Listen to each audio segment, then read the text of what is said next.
Hello friends, LGR study के इस महत्वपूर्ण वीडियो में आप सभी का स्वागत है। दोस्तों, आज के इस वीडियो में हम बोर्ड के द्वारा इंटरनेट पर जारी किए गए साइंस के ऑफिशियल मॉडल सेट के ऑब्जेक्टिव क्वेश्चन का आंसर के साथ डिस्कशन करने वाले हैं। तो आज का यह वीडियो आप लोगों के लिए काफ़ी महत्वपूर्ण है, क्योंकि आपको बता दें कि ऑफिशियल मॉडल सेट से प्रत्येक साल बोर्ड एग्जाम में बहुत सारा क्वेश्चन जो है डायरेक्ट पूछ लिया जाता है। तो एक एक क्वेश्चन आपके एग्जाम के लिए काफ़ी महत्वपूर्ण है। सो इस वीडियो को अंत तक जरूर देखिएगा। और आपको बता दें कि इस चैनल पर मैट्रिक बोर्ड एग्जाम के बेहतर तैयारी के लिए सभी सब्जेक्ट का तैयारी करवाया गया है। तो अगर आप अभी तक नहीं देखे हैं तो आप इस चैनल के प्ले लिस्ट में जाकर के जरूर देख लीजिएगा, जो कि आपके मैट्रिक बोर्ड एग्जाम के लिए काफ़ी महत्वपूर्ण क्लास है। शुरू करते हैं। और आपको बता दें कि आज जो है यह आपका साइंस यानी कि विज्ञान के मॉडल सेट का सेकेंड वीडियो है। विज्ञान के मॉडल सेट के फर्स्ट वीडियो में हम लोग जो है आपका विज्ञान का ऑब्जेक्टिव क्वेश्चन का जो है 1 से 30 क्वेश्चन तक जो हम लोग डिस्कशन किए थे। और आज के इस वीडियो में आपको बता दें कि 31 से लेकर के आपके 80 नंबर क्वेश्चन तक आज जो है हम लोग देखने वाले हैं। तो काफ़ी महत्वपूर्ण होगा और काफ़ी महत्वपूर्ण क्वेश्चन 31 से लेकर के 80 तक में जो है दिया गया है। तो ध्यान से समझने की कोशिश कीजिएगा। चलिए शुरू करते हैं आज का वीडियो। और हम लोग जो है 31 नंबर क्वेश्चन से आगे बढ़ेंगे। जितने भी साथी अगर अभी तक जो है इस चैनल को सब्सक्राइब नहीं किए हैं तो चैनल को सब्सक्राइब कर लीजिएगा। और मैट्रिक बोर्ड एग्जाम के बेहतर तैयारी के लिए हमारे मोबाइल ऐप को अगर अभी तक आप लोग डाउनलोड नहीं किए हैं तो इस वीडियो के डिस्क्रिप्शन बॉक्स में आप लोगों को मोबाइल ऐप का लिंक मिल जाएगा। तो वहाँ से मोबाइल ऐप आप लोग जरूर जो है डाउनलोड कर लीजिएगा। चलिए शुरू करेंगे। यहाँ जो है आपका फर्स्ट महत्वपूर्ण क्वेश्चन है, पूछा जा रहा है कि एल्काइन में कार्बन कार्बन के बीच कितने सहसंयोजक बंधन होते हैं। तो यहाँ पर आपका 31 का जो सही आंसर होगा वो सी होगा, क्योंकि आपको बता दें कि एल्काइन में कार्बन कार्बन के बीच जो है 3 सहसंयोजक बंधन होते हैं, 3 कोवलेंट बॉन्ड होते हैं, सहसंयोजक बंधन होते हैं। तो यहाँ पर आपका सी ऑप्शन जो है बिल्कुल सही आंसर हो जाएगा। आगे बढ़ेंगे और देखेंगे यहाँ पर जो है आपके 32 नंबर क्वेश्चन को, 32 नंबर क्वेश्चन काफ़ी महत्वपूर्ण और बार बार पूछा गया क्वेश्चन है और हम आप लोगों को क्लास में बताए भी हैं। ग्लूकोज का आणविक सूत्र क्या है। तो यहाँ पर 32 का जो आपका सही आंसर होगा वो ए होगा, क्योंकि ग्लूकोज का जो आणविक सूत्र होता है वो C6H12O6 होता है। तो यहाँ पर आपका ए ऑप्शन बिल्कुल जो है सही आंसर हो जाएगा। आगे बढ़ेंगे और सभी साथी देखेंगे यहाँ पर अपने 33 नंबर क्वेश्चन को। 33 नंबर क्वेश्चन है, उच्च वसीय अम्ल से अम्ल के सोडियम लवण कहलाते हैं। उच्च वसीय अम्लों के सोडियम लवण जो है सोडियम लवण कहलाते हैं। कौन कहलाते हैं? तो यहाँ पर आपका 33 का जो सही आंसर होगा वो ए होगा। डेट मीन्स याद रखेंगे साबुन। साबुन जो होता है वो उच्च वसा वाला सोडियम लवण होता है। तो यहाँ पर आपका ए ऑप्शन बिल्कुल जो है सही आंसर हो जाएगा। आगे बढ़ेंगे और देखेंगे सभी साथी यहाँ पर अपने 34 नंबर क्वेश्चन को। 34 नंबर क्वेश्चन के द्वारा पूछा जा रहा है कि -CHO अभिक्रियाशील मूलक को कहते हैं। तो 34 का यहाँ पर आपका ए ऑप्शन सही होगा, क्योंकि याद रखेंगे -CHO अभिक्रियाशील मूलक जो है वो एल्डिहाइड कहलाता है। क्या कहलाता है? एल्डिहाइड कहलाता है। तो 34 का ए ऑप्शन आप याद रखेंगे। आगे बढ़ेंगे और देखेंगे यहाँ पर आपके जो है 35 नंबर क्वेश्चन को। 35 नंबर क्वेश्चन को ध्यान से समझिएगा। 35 नंबर क्वेश्चन के द्वारा पूछा जाए कि आवर्त सारणी के किसी आवर्त में बाएं से दाएं जाने पर तत्वों की परमाणु त्रिज्या जो है वो क्या होती हैं? घटती हैं, बढ़ती हैं, या फिर पहले घटती है और फिर बढ़ती हैं, या अपरिवर्तित रहती हैं। तो यहाँ पर जो आपका 35 का सही जो है आंसर होगा वो आपका ए होगा, क्योंकि याद रखेंगे घटती हैं। आवर्त सारणी आप सभी जानते होंगे, पीरियोडिक टेबल में जो आपको यहाँ पर बोला जाए कि आवर्त किसको कहते हैं? पीरियोडिक टेबल में जो आपका ये ऐसा जो है रो होता है, इसको हम क्या कहते हैं? आवर्त कहते हैं। और आवर्तों की संख्या टोटल 7 है, ये भी आप याद रख सकते हैं। तो आवर्त में अगर आप बाएं से दाएं जाते हैं, मतलब इधर से इधर की ओर जाते हैं, तो क्या होगी? परमाणु की त्रिज्या क्या हो जाएगी? घटती हैं। ठीक है, तो इसीलिए आपका 35 का जो सही आंसर होगा वो ए होगा। क्या होती हैं? घटती हैं। ये आप याद रखेंगे। ये तो रहा आपका आवर्त। ये क्या है? आवर्त हैं। आवर्तों की संख्या कितने हैं? 7 है।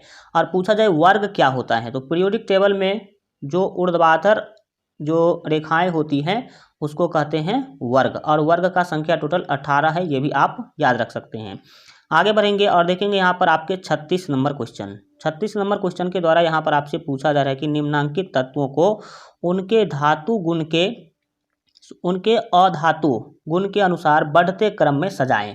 अधातु गुण के आधार पर आपको क्या करना है? बढ़ते क्रम में सजाना है। तो तो 36 का जो यहाँ पर आपका सही जो है आंसर होगा वो आपका बी होगा। डेट मीन्स याद रखेंगे लिथियम, बेरिलियम, कार्बन, ऑक्सीजन और यहाँ पर आपका जो आपका एफ है यहाँ पर आपका बिल्कुल जो है सही आंसर होगा, जो कि धातु के बढ़ते जो है अधातु गुण के बढ़ते क्रम में क्या किया गया है, लिखा गया है। आगे बढ़ जाएंगे और देखेंगे यहाँ पर आपके 37 नंबर क्वेश्चन। 37 नंबर क्वेश्चन के द्वारा जो है आपसे पूछा जा रहा है कि सिलिकॉन क्या है, सिलिकॉन क्या है, और यहाँ पर आपको ऑप्शन दे दिया गया है, 4 ऑप्शन देख सकते हैं। तो यहाँ पर आपका 37 का जो सही आंसर होगा वो सी होगा, सिलिकॉन अधातु होता है। तो यहाँ पर आपका सिलिकॉन याद रखेंगे कि क्या है, अधातु है। आगे बढ़ेंगे और देखेंगे यहाँ पर आपके 38 नंबर क्वेश्चन। 38 नंबर क्वेश्चन है कि निम्नांकित में कौन विद्युत धनात्मक तत्व है, विद्युत धनात्मक तत्व कौन है। तो यहाँ पर आपका 38 का जो सही आंसर होगा वो सी होगा। डेट मीन्स याद रखेंगे सोडियम, यानी कि Na जो है क्या होती है, विद्युत धनात्मक तत्व होती है, ये आप याद रखेंगे। आगे बढ़ जाएंगे और देखेंगे यहाँ पर जो है आपके 39 नंबर क्वेश्चन। ठीक है, 39 नंबर क्वेश्चन के द्वारा पूछा कि टिहरी बांध का निर्माण किस प्रदेश में किया गया है। ये आपको ऊर्जा के संरक्षण जो आपके चैप्टर है उसमें हमने पढ़ाया है इसको। तो 39 का जो आपका सही आंसर होगा वो बी होगा, याद रखेंगे उत्तराखंड में है। टिहरी बांध किस प्रदेश में है, उत्तराखंड में है, ये आप याद रखेंगे। आगे बढ़ जाएंगे और यहाँ पर देखेंगे आपके 40 नंबर महत्वपूर्ण क्वेश्चन। 40 नंबर क्वेश्चन के द्वारा जो है यहाँ पर आपसे पूछा जा रहा है निम्नांकित में किस धातु को केरोसिन में डुबोकर रखते हैं। और ये तो क्वेश्चन हम बार बार आपको करवाए हुए हैं। तो 40 का जो यहाँ पर आपका सही आंसर होगा वो बी होगा, याद रखेंगे सोडियम को केरोसिन यानी कि मिट्टी के तेल में डुबा करके रखा जाता है, क्योंकि सोडियम एक ऐसा धातु है, ये आप याद रखिएगा, ऐसा धातु है कि अगर हम इसे वायु में रखेंगे तो ये स्वतः क्या होने लगती है, जलने लगती है, यानी कि स्वतः इसमें आग पकड़ लेती है। इसीलिए इसको केरोसिन में डुबाकर रखा जाता है ताकि ये जले नहीं। ठीक है, और ये सोडियम ही एक ऐसा धातु है जो कि आपको पता होना चाहिए कि जिसको हम चाकू से काट सकते हैं, चाकू से आसानी से क्या कर सकते हैं, काट सकते हैं। बाकी किसी भी धातु को चाकू से काटना संभव नहीं है, क्योंकि बाकी के धातु क्या होते हैं, बहुत ही कठोर होते हैं। 41 नंबर क्वेश्चन देखिए, अपमार्जक से बनाए जाते हैं, अपमार्जक से क्या बनाए जाते हैं। तो 41 का जो यहाँ पर आपका सही आंसर होगा वो डी होगा, उपयुक्त सभी बनाए जाते हैं। अपमार्जक से आपको पता होना चाहिए कि सर्फ एक्सल, शैम्पू या फिर इजी सर्फ, ये सारे के सारे बनाए जाते हैं। तो अपमार्जक यानी कि डी ऑप्शन आपका सही होगा, उपयुक्त सभी। अपमार्जक से ये सारे के सारे पदार्थ बनाए जाते हैं। अगर आप लोग अभी तक जो है टेलीग्राम पे नहीं जुड़े हैं, बहुत सारे स्टूडेंट बोल रहे थे कि सर हमें व्हाट्सएप ग्रुप में जोड़ दीजिए, व्हाट्सएप ग्रुप में जोड़ दीजिए। तो आपको बता दें कि व्हाट्सएप ग्रुप अपना नहीं चलता है, व्हाट्सएप ग्रुप में कचरा हो जाता है बहुत सारा, आप सभी जानते हैं। टेलीग्राम जो है चैनल में ज्वाइन हो जाइए, 5000 बच्चे वहाँ पर हैं, 5000 से अधिक बच्चे हैं वहाँ पे। तो टेलीग्राम पर जुड़ जाइए, सारा का सारा सुविधा आपको व्हाट्सएप वाला हमारे टेलीग्राम चैनल पर क्या होगा, मिल जाएगा। ठीक है, इस वीडियो के डिस्क्रिप्शन में लिंक होगा, वहाँ जुड़ जाइए। या नहीं तो आप लोग टेलीग्राम यूज करते हैं तो टेलीग्राम पर सर्च कीजिएगा LGR स्टडी, तो वहाँ से भी आप जुड़ सकते हैं। सौर सेल में किसका उपयोग होता है, सौर सेल में किसका उपयोग होता है। तो 42 का जो यहाँ पर आपका सही आंसर होगा वो आपका बी होगा। डेट मीन्स याद रखेंगे सिलिकॉन का। सौर सेल में किसका उपयोग होता है, सिलिकॉन, ये आप याद रखेंगे। आगे बढ़ेंगे और सभी साथी देखेंगे यहाँ अपने जो है 43 नंबर क्वेश्चन। 43 नंबर क्वेश्चन हल्का इसको छोटा कर देते ताकि आपको पूरा ऑप्शन क्या हो सके, एक साथ दिख सके। यहाँ पर आप समझिए 43 नंबर क्वेश्चन को। 43 नंबर क्वेश्चन के द्वारा पूछा जा रहा है कि निम्नलिखित में से किसका उपयोग खाना बनाने वाले ईंधन में नहीं होता है। क्वेश्चन को पूरा जरूर पढ़िएगा तब आपको समझ में आएगा। यहाँ पर खाना बनाने वाले ईंधन में किसका उपयोग नहीं होता है। तो 43 का यहाँ पर आपका सही आंसर होगा वो ए होगा। डेट मीन्स याद रखेंगे CNG। और ये हम आपको पढ़ाए हैं कि CNG का प्रयोग जो है वो खाना बनाने में नहीं किया जाता है। और हम आपको ये भी बताए हैं कि CNG का प्रयोग जो है वो वाहन में किया जाता है। जो बड़े बड़े शहर हैं वहाँ पर आपको पता होना चाहिए कि जो गाड़ियाँ हैं, कार हैं, टैक्सी है, ये सारे के सारे CNG गैस से चलती है। इसका सिलेंडर गाड़ी में होता है और वो पेट्रोल से नहीं चलती है, CNG गैस से चलती है। और CNG का जो फुल फॉर्म होता है वो होता है कंप्रेस्ड नेचुरल गैस, यानी कि संपीड़ित प्राकृतिक गैस इसको हिंदी में कहते हैं। ये भी आप याद रखेंगे। आगे बढ़ जाते हैं और देखेंगे यहाँ पर जो है आपके 44 नंबर क्वेश्चन। 44 नंबर क्वेश्चन के द्वारा पूछा है कि 2Cu + O2 एरो 2CuO हैं, ये कैसी अभिक्रिया है। ठीक है, तो 44 का जो यहाँ पर आपका सही आंसर होगा वो ए होगा। लिखेंगे ऑक्सीकरण अभिक्रिया है। कैसी अभिक्रिया है, ऑक्सीकरण। तो ऑक्सीकरण अभिक्रिया कहते किसे हैं, अगर किसी पदार्थ में ऑक्सीजन मिलाया जा रहा हो तो उसे ऑक्सीकरण कहते हैं। जैसे यहाँ पर आप देख लीजिए, ऑक्सीजन क्या हो रहा है, कॉपर में ऑक्सीजन क्या हो गया, मिल गया, तो इसे क्या बोलेंगे, ऑक्सीकरण अभिक्रिया बोलेंगे। अगर ऑक्सीजन मिल रहा हो या फिर हाइड्रोजन रिलीज हो रहा हो यानी कि निकल रहा हो, तो दोनों के दोनों स्थिति में क्या कहलाएंगे, ऑक्सीकरण कहलाएंगे। यहाँ पर देखेंगे आपके 45 नंबर क्वेश्चन को, वीडियो हल्का लंबा होगा लेकिन आपके काम का वीडियो है, लास्ट तक जरूर देखिएगा, काफ़ी महत्वपूर्ण क्वेश्चन। अगर आप रिवीजन करना चाहते हैं बेस्ट से बेस्ट क्वेश्चन का, तो इससे बेस्ट क्वेश्चन आपके लिए कुछ भी नहीं है, सो लास्ट तक जरूर देखिएगा, ठीक है। निम्नलिखित में कौन सा समीकरण संतुलित नहीं है, संतुलित कौन सा समीकरण नहीं है। संतुलित समीकरण किसे कहते हैं, जिसमें एरो के दोनों साइड जो है तत्वों की जो संख्या है वो समान होती है, तो उसको हम संतुलित समीकरण कहते हैं। तो 45 का जो यहाँ पर आपका सही आंसर होगा वो बी होगा। ये जो समीकरण है वह संतुलित नहीं है, ये समीकरण संतुलित नहीं है। क्यों नहीं है, सो ध्यान समझिए, एक ही बात हम आपको बताएंगे और आप समझिएगा कि ये संतुलित कैसे नहीं है। गौर से देखिए कि इधर जो ऑक्सीजन है वो मात्र 3 है, ऑक्सीजन की मात्रा इधर कितनी है, ऑक्सीजन का परमाणु कितना है 3, लेकिन दाहिने में गिनिए, इसके दाहिने एरो के दाहिने में गिनिए, यहाँ पर दाहिने में देख सकते हैं कि एक ऑक्सीजन यहाँ, एक 2 ऑक्सीजन यहाँ, तो 3 हो गया, और 2 यहाँ तो 5 हो गया। तो इधर 3 और एरो के दाहिने साइड 5, तो देख सकते हैं कि ये समीकरण संतुलित नहीं है। आगे बढ़ जाएंगे और देखेंगे यहाँ पर जो है आपके 46 नंबर क्वेश्चन को, 46 नंबर क्वेश्चन के द्वारा पूछा जा रहा है कि उदासीन विलयन का पीएच मान क्या होता है, पीएच मान होता है। तो उदासीन विलयन जो होगा उसका पीएच मान 7 होगा। अगर एग्जाम में ये पूछ लिया जाए कि जल का जो जल होता है, जल का पीएच मान कितना होता है, तो जल भी उदासीन होता है, तो उसका भी पीएच मान कितना होता है, 7 होता है। पीएच वैल्यू के बारे में हम आप लोगों को डिटेल क्लास पढ़ा चुके हैं, तो आप प्ले लिस्ट में जाकर के जरूर देख लीजिएगा। 47 नंबर क्वेश्चन देखिए, 47 नंबर क्वेश्चन है कि निम्नलिखित में कौन दुर्बल अम्ल है, दुर्बल अम्ल कौन सा है। तो 47 का जो यहाँ पर आपका सही आंसर होगा वो सी होगा। याद रखेंगे CH3COOH जो है ये एक दुर्बल अम्ल है, तो आप जो है सी ऑप्शन याद रखेंगे। आगे बढ़ जाएंगे और सभी साथी देखेंगे यहाँ पर आपके 48 नंबर क्वेश्चन को। 48 नंबर क्वेश्चन के द्वारा यहाँ पर आपसे पूछा जा रहा है कि क्रायोलाइट अयस्क हैं, क्रायोलाइट अयस्क जो है किसका अयस्क है। तो 48 का जो यहाँ पर आपका सही आंसर होगा वो डी होगा, याद रखेंगे, एल्यूमिनियम का, ठीक है।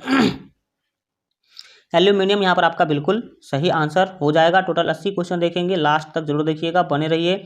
और इससे बेस्ट रिवीजन आपको करने की कहीं भी अवसर नहीं मिलने वाला है, बेस्ट से बेस्ट क्वेश्चन आप लोग देख रहे हैं। 49 नंबर क्वेश्चन के द्वारा पूछा जा रहा है कि पोटेशियम की परमाणु संख्या है।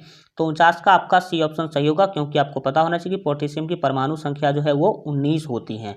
ओके, आगे बढ़ जाएंगे और यहाँ पर देखेंगे जो है आपके 50 नंबर क्वेश्चन को। 50 नंबर क्वेश्चन के द्वारा जो है आपसे पूछा जा रहा है कि फॉर्मिक अम्ल का IUPAC नाम है, फॉर्मिक अम्ल का IUPAC नाम क्या है। तो 50 का यहाँ पर आपका ए ऑप्शन से होगा, याद रखेंगे, मेथेनोइक अम्ल होता है। फॉर्मिक अम्ल का यानी कि फॉर्मिक एसिड का जो ये IUPAC नाम होता है वो क्या होता है, मेथेनोइक अम्ल, ये आप याद रखेंगे। आगे बढ़ जाएंगे और सभी साथी देखेंगे यहाँ पर अपने 51 नंबर क्वेश्चन को। 51 नंबर क्वेश्चन के द्वारा यहाँ पर आपसे पूछा जा रहा है कि इथाइल अल्कोहल का अणुसूत्र है, इथाइल अल्कोहल का अणुसूत्र क्या है। तो 51 का जो यहाँ पर आपका सही आंसर होगा वो सी होगा, याद रखेंगे, C2H5OH। ये क्या है, इथाइल अल्कोहल का अणुसूत्र है। और एक सूत्र तो क्वेश्चन में जरूर पूछा जाएगा, जैसे हमने अभी आपको ग्लूकोज का बताया, इथाइल अल्कोहल का भी आप देख रहे हैं कि C2H5O6 होता है। इस तरह आगे बहुत सारा इसमें आपको देखने को मिलेगा। आगे बढ़िए, 52 नंबर क्वेश्चन को ध्यान से देखिएगा। 52 नंबर क्वेश्चन के द्वारा यहाँ पर आपसे पूछा जा रहा है कि एल्काइन कौन है, एल्काइन जो है वो कौन है निम्नलिखित में से। एल्काइन का सिंपली आपको सूत्र बताना है, ये समझ लीजिए। तो 52 का जो यहाँ पर आपका सही आंसर होगा वो ए होगा, C2H2।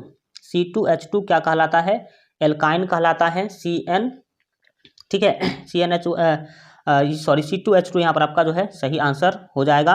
डाउट नॉट, किसी भी क्वेश्चन में प्रॉब्लम हो तो उस क्वेश्चन का फोटो खींचिए, क्रॉप कीजिए और सबमिट कीजिए, वीडियो सॉल्यूशन मिलेगा 5 सेकंड में। चाहे वो क्वेश्चन होमवर्क का हो, CBSE board, UP, Bihar, Maharashtra, Rajasthan, किसी भी बोर्ड का हो, 6 to 12 से लेकर NEET, IIT, JEE mains advance का हो, या किसी भी subject physics, chemistry, math, biology का हो, हर सब्जेक्ट का मिलेगा सोल्यूशन। साथ ही .NET पे क्लास 9 से 12 तक लाइव क्लास हिंदी और इंग्लिश मीडियम में चल रही है। 3 करोड़ से अधिक बच्चों ने डाउनलोड किया है, तो आप भी कीजिए डाउनलोड .NET ऐप।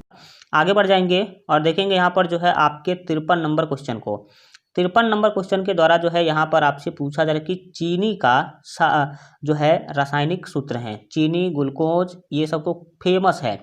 तो यहाँ पर 53 का जो आपका सही आंसर होगा वो बी होगा। चीनी आप सभी जानते हैं, शुगर का रासायनिक सूत्र आपको बताना है, तो बी ऑप्शन आपका सही होगा, C12H22O11, ठीक है, C12H22O11 यहाँ पर आपका सही आंसर होगा, जो कि हम आप लोगों को क्लास में बार बार पढ़ा चुके हैं, ठीक है।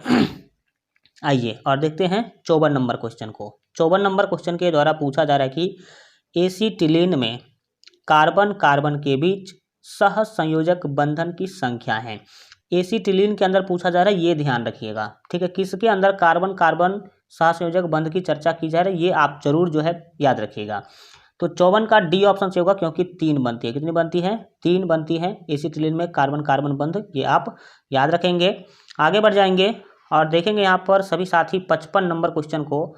55 नंबर क्वेश्चन के द्वारा यहाँ पर आपसे पूछा जा रहा है कि श्वसन के अध्ययन के लिए उपयोग किए जाने वाले बीज हैं, श्वसन के अध्ययन के लिए उपयोग किए जाने वाले बीज हैं। तो 55 का जो यहाँ पर आपका सही जो है आंसर हो जाएगा वो बी होगा, याद रखेंगे, अंकुरित बीज। श्वसन आप सभी जानते हैं, सांस लेने और छोड़ने की प्रक्रिया को श्वसन कहते हैं, ठीक है। तो इस पर अध्ययन करने के लिए किस प्रकार के बीज का उपयोग करेंगे? अंकुरित बीज का जो है उपयोग करेंगे, यानी कि जो बीज अंकुरित हो चुका है उसका उपयोग करते हैं। आगे बढ़ जाएंगे और सभी साथी देखेंगे यहाँ पर अपने 56 नंबर क्वेश्चन को, ठीक है। 56 नंबर क्वेश्चन के द्वारा पूछा जा रहा है कि मानव वृक्क किस प्रणाली का एक हिस्सा है? मानव वृक्क जो है किस प्रणाली का एक हिस्सा है? तो 56 का यहाँ पर आपका सी ऑप्शन से होगा, याद रखेंगे, ये उत्सर्जन प्रणाली का हिस्सा, यानी कि ये उत्सर्जित तंत्र है। मानव वृक्क क्या है? उत्सर्जन करने का काम करता है, ये आप याद रखेंगे। यहाँ पर आगे बढ़ेंगे और देखेंगे यहाँ पर जो है आपके 57 नंबर क्वेश्चन को। 57 नंबर क्वेश्चन को ध्यान से देखिएगा। पूछा जा रहा है कि पौधों में जो है जाइलम निम्नांकित में से किसके परिवहन के लिए जिम्मेदार हैं? तो ये तो बार बार हम आप लोगों को पढ़ा भी चुके हैं। जाइलम का जो काम है वो पौधों में जल यानी कि पानी को पहुंचाना होता है। सॉरी, पूरे पौधे में जड़ से लेकर के पानी को क्या करेगा? पत्ती तक पहुंचाने का काम करेगा। कौन करेगा? जाइलम, ठीक है। तो पानी को हम लोग जल कहते हैं, तो आप याद रखेंगे कि जौ से जाइलम और जौ से जल पत्ती तक पहुंचाने का काम ये क्या करेगा, ठीक है।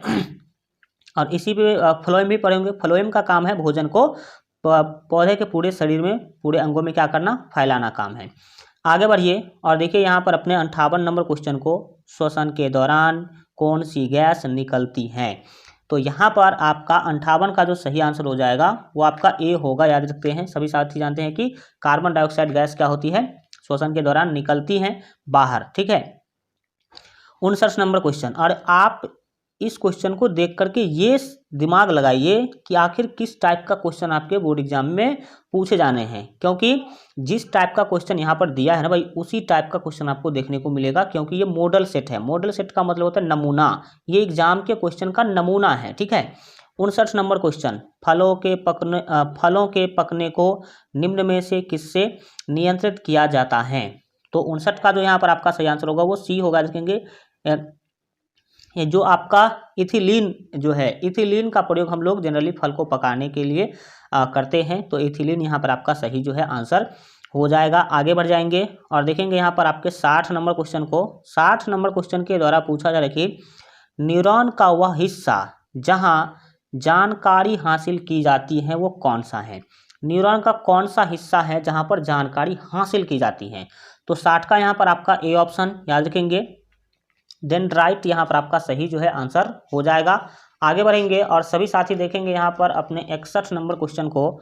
61 नंबर क्वेश्चन के द्वारा जो है यहाँ पर आपसे पूछा जा रहा है, देख सकते हैं, निम्नांकित में से कौन आपातकाल का हार्मोन है? आपातकाल का हार्मोन कौन सा है? तो 61 का यहाँ पर आपका ए ऑप्शन सही होगा, देखेंगे, एड्रेनालिन जो है उसे हम आपातकाल का हार्मोन भी कहते हैं, तो ए ऑप्शन यहाँ पर आपका सही आंसर हो जाएगा। आगे बढ़ जाएंगे और सभी साथी देखेंगे यहाँ पर अपने 62 नंबर क्वेश्चन को। हल्का बड़ा कर देते ताकि आपको दिख सके। और मैट्रिक बोर्ड एग्जाम की बेहतर तैयारी के लिए अगर आप मोबाइल ऐप डाउनलोड नहीं किए तो जरूर कर लीजिएगा। जब आप डाउनलोड करेंगे तो आपको पता चलेगा कि वहाँ पर आपको क्या क्या फायदाएं मिलेंगी। निम्नलिखित में से कौन सी अनैच्छिक क्रिया नहीं है। अनैच्छिक क्रिया नहीं है। अनैच्छिक क्रिया हम उसको कहते हैं जो हमारे इच्छा पर जो है निर्भर नहीं रहती है। तो अनैच्छिक क्रिया कौन सी नहीं है ये आपको बताना है। तो 62 का जो यहाँ पर आपका सही आंसर होगा वो डी होगा। याद रखेंगे, चबाना। किसी भी चीज़ों को चबाना ऐच्छिक क्रिया है। हमारा इच्छा करेगा तो चबाएंगे, नहीं इच्छा करेगा तो नहीं चबाएंगे। और यहाँ पर क्वेश्चन में पूछा जा रहा है कि अनैच्छिक क्रिया कौन नहीं है, तो ये अनैच्छिक क्रिया नहीं है क्योंकि ये ऐच्छिक क्रिया है। ठीक है, आगे बढ़िए और देखेंगे यहाँ पर हम लोग अपने जो है 63 नंबर क्वेश्चन को। 63 नंबर क्वेश्चन के द्वारा यहाँ पर आपसे पूछा है कि मानव में गर्भ की अवधि कितनी है। यानी कि कोई भी मानव का कोई भी बच्चा अपने माँ के गर्भ में कितने दिनों तक जो है रहता है, लगभग डेट आपको क्या करना है, बताना है। तो 63 का जो यहाँ पर आपका सही आंसर होगा वो आपका ए होगा। रखेंगे लगभग 270 दिन जो है कोई भी बच्चे अपने माँ के गर्भ में हो रहते हैं। तो मानव में गर्भ की अवधि का मतलब समझ में आ गया, 270 दिन आप याद रखेंगे। आगे बढ़ेंगे और यहाँ पर देखेंगे जो है आपके 64 नंबर क्वेश्चन को। 64 नंबर क्वेश्चन की गंगा एक्शन प्लान कब शुरू हुआ। तो यहाँ पर जो 64 का आपका सही आंसर होगा वो बी होगा। 1985 में गंगा एक्शन प्लान जो है शुरू किया गया था, ये आप याद रखेंगे। आगे बढ़ जाएंगे और लास्ट तक बने रहिए, काफ़ी महत्वपूर्ण क्वेश्चन आप लोग देख रहे हैं, आपको ये समझना चाहिए। ठीक है, 65 नंबर क्वेश्चन पूछा जा रहा है कि मुकुलन द्वारा अलैंगिक जनन निम्नांकित किस में होता है। मुकुलन के द्वारा कौन सा जीव अपना जनन करते हैं। तो 65 का जो यहाँ पर आपका सही आंसर होगा वो यहाँ पर आपका ए होगा। डैट मीन्स याद रखेंगे यीस्ट में मुकुलन के द्वारा जनन होता है, तो ए ऑप्शन आपका बिल्कुल जो है सही आंसर हो जाएगा। आगे बढ़ जाएंगे और सभी साथी देखेंगे यहाँ अपने 66 नंबर क्वेश्चन को। 66 नंबर क्वेश्चन है कि निम्न में से कौन सी बीमारी श्वसन तंत्र से संबंधित है। श्वसन तंत्र मतलब जो सांस लेने से संबंधित तंत्र है, उससे संबंधित कौन सी बीमारी है, ये आपको यहाँ पर क्या करना है, बताना है। तो यहाँ पर आपका 66 का जो सही आंसर होगा वो आपका बी होगा। डेट मीन्स याद रखेंगे टीबी।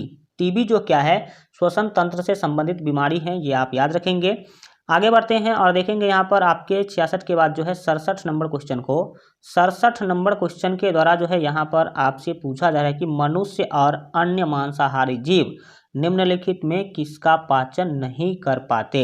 मनुष्य और अन्य मांसाहारी जीव जो है किसका पाचन नहीं कर पाते, मतलब किस चीज़ को नहीं पचा पाता है, ये आपको बताना है। तो 67 का जो यहाँ पर आपका सही आंसर होगा वो बी होगा। डेट मीन्स याद रखेंगे सेल्यूलोज को मनुष्य या जितने भी मांसाहारी जीव हैं वो नहीं पचा पाता है। ठीक है, आगे बढ़ेंगे और यहाँ पर देखेंगे आपके जो है 68 नंबर क्वेश्चन को। 68 नंबर क्वेश्चन के द्वारा जो है यहाँ पर आपसे पूछा जा रहा है कि ब्रेन हैमरेज का मुख्य कारण है। ब्रेन हैमरेज का मुख्य कारण क्या है। तो 68 का जो यहाँ पर आपका सही आंसर होगा वो सी होगा। याद रखेंगे हाइपर टेंशन।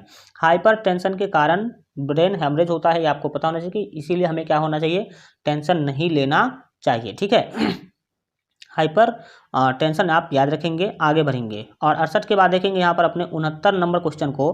69 नंबर क्वेश्चन के द्वारा पूछा जा रहा है निम्न में से जो है आपको बताना है कि परजीवी पादप का उदाहरण क्या है। परजीवी पादप कौन सा है, वह पादप जो दूसरे पर निर्भर होता है।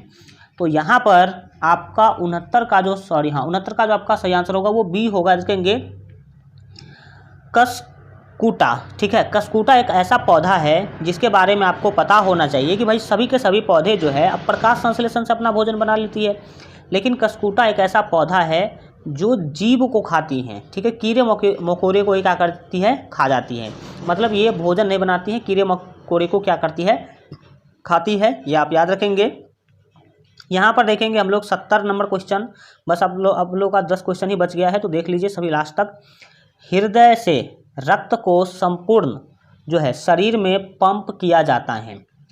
हृदय में रक्त होता है, वहाँ से संपूर्ण शरीर में मतलब पूरे शरीर में फैलाने, पंप करना मतलब फैलाने का जो काम है वो किसके द्वारा किया जाता है। तो 70 का यहाँ पर आपका बी ऑप्शन सही होगा। याद रखेंगे निलय के द्वारा। ठीक है, निलय के द्वारा, यानी कि फेफड़ा जो होता है आपका हृदय जो होता है वो अलिंद और निलय दो भागों में बटा होता है। तो निलय के द्वारा यहाँ पर आपका सही जो है आंसर हो जाएगा। आगे बढ़ेंगे और सभी साथी देखेंगे यहाँ पर जो है अपने 71 नंबर क्वेश्चन को। 71 नंबर क्वेश्चन देख सकते हैं, पूछा जा रहा है कि हाइड्रा में अलैंगिक जनन की विधि है। हाइड्रा में किस विधि से जनन होता है ये आपको बताना है। तो 71 का ए ऑप्शन याद रखेंगे, मुकुलन विधि से जन्म होता है। तो ए ऑप्शन आपका बिल्कुल सही आंसर हो जाएगा। आगे बढ़ेंगे और सभी साथी देखेंगे अपने 72 नंबर क्वेश्चन को। 72 नंबर क्वेश्चन के द्वारा पूछा जाए कि जनन संचारित रोग हैं, जनन संचारित रोग कौन सा है। तो यहाँ पर आपका जो 72 का सही आंसर होगा वो डी होगा, इनमें से सभी। क्योंकि आपको बता दें जो है सिफिलिस हो, एड्स हो या फिर गोनोरिया हो, ये सभी के सभी जो है जनन संचारित रोग होते हैं, ये आप याद रखेंगे। आगे बढ़ जाएंगे और सभी साथी देखेंगे यहाँ पर जो है अपने 73 नंबर क्वेश्चन को। 73 नंबर क्वेश्चन के द्वारा पूछा जा रहा है कि पुष्प का सबसे बाहरी भाग है, पुष्प का सबसे बाहरी भाग कौन सा है। तो यहाँ पर आपका जो 73 का सही आंसर होगा वो ए होगा, देखेंगे बाह्य दलपुंज। बाहरी भाग पूछा भी जा रहा है और यहाँ पर क्वेश्चन में भी आंसर में भी देख सकते हैं कि बाह्य, बाह्य मतलब बाहरी दलपुंज जो है ये आपका सही जो है आंसर होगा। और बाह्य दलपुंज किसे कहते हैं, पंखुड़ी जानते हैं। पंखुड़ी मतलब फूल का जो पत्ता होता है, फूल का जो पंखुड़ी होता है, ठीक है, उसको हम बाह्य दलपुंज कहते हैं। जैसे ये हो गया, ये जैसे मान लीजिए कोई फ्लावर था और ये जो है आपका बाह्य दलपुंज कहलाएगा, पंखुड़ी जिसको कहते हैं, ठीक है। और ये सबसे बाहरी भाग होता है। यहाँ पर देखेंगे हम लोग जो है 74 नंबर क्वेश्चन को। 74 नंबर क्वेश्चन के द्वारा पूछा जा रहा है कि ब्लड समूह ए में कौन सा एंटीबॉडी होता है, ये आपको क्या करना है, बताना है। तो 74 का जो यहाँ पर आपका सही आंसर होगा वो सी होगा, क्योंकि आपको पता होना चाहिए कि ए ग्रुप ब्लड समूह में क्या जो है एंटीबॉडी कौन होता है, बी होता है। तो बी एंटीबॉडी यानी कि सी ऑप्शन आपका सही जो है आंसर हो जाएगा। आगे बढ़ेंगे और देखेंगे यहाँ पर आपके जो है 75 नंबर क्वेश्चन को। 75 नंबर क्वेश्चन को ध्यान समझिएगा। 75 नंबर क्वेश्चन के द्वारा जो है यहाँ पर आपसे पूछा जाए कि रक्त में ग्लूकोज की मात्रा निम्नांकित में से कौन, यहाँ पर जो है ये टाइपिंग मिस्टेक है, ये नहीं जो है नहीं होना चाहिए था यहाँ पर। तो सिंपली आप पढ़िए क्वेश्चन को कि रक्त में ग्लूकोज की मात्रा निम्नांकित में से कौन नियंत्रित करता है। तो यहाँ पर आपका 75 का जो सही आंसर होगा वो ए होगा, देखेंगे इंसुलिन जो है रक्त में ग्लूकोज की मात्रा को क्या करता है, नियंत्रित करता है। तो ए ऑप्शन आपका सही जो है आंसर हो जाएगा। आगे बढ़ेंगे और देखेंगे यहाँ पर अपने 76 नंबर क्वेश्चन को। 76 नंबर क्वेश्चन के द्वारा आपसे पूछा है कि पादप वृद्धि हार्मोन है, पादप में वृद्धि हार्मोन कौन सा पाया जाता है। तो यहाँ पर 76 का आपका ए ऑप्शन से होगा, देखेंगे जिबरेलिन जो है वो पादप में वृद्धि हार्मोन है, ये आप याद रखेंगे। आगे बढ़ जाएंगे और देखेंगे सभी साथी यहाँ पर अपने 77 नंबर क्वेश्चन। 77 नंबर क्वेश्चन के द्वारा आपसे पूछा जा रहा है कि हार्मोन स्रावित होता है, हार्मोन जो है वो कहाँ से स्रावित होता है। तो 77 का ए ऑप्शन याद रखेंगे, अंतःस्रावी ग्रंथियों से हार्मोन का स्राव होता है। तो यहाँ पर आपका ए ऑप्शन से होगा, स्रावित होने का मतलब निकलना, ठीक है।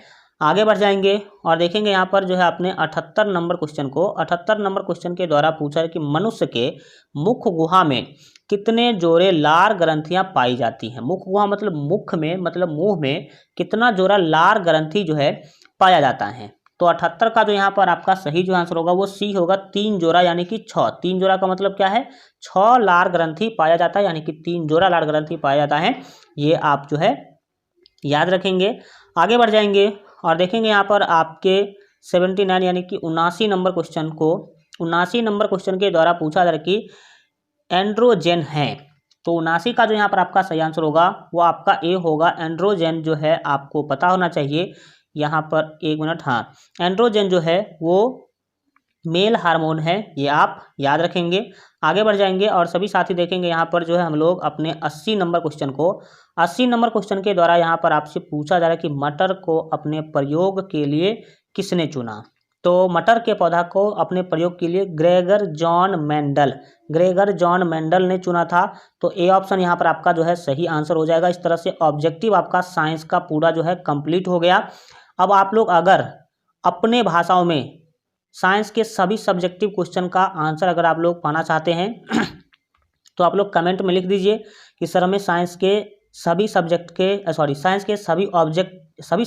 क्वेश्चन का अपने भाषाओं में, आसान भाषाओं में आंसर आप जरूर बताइए। तो हम आप लोगों को अगर जितना अधिक से अधिक कमेंट आएगा तो अधिक से अधिक हम आप लोगों के लिए सभी क्वेश्चन का जो है आपको आंसर देंगे, साइंस के सब्जेक्टिव क्वेश्चन का। चलिए आज के लिए इतना ही रखेंगे।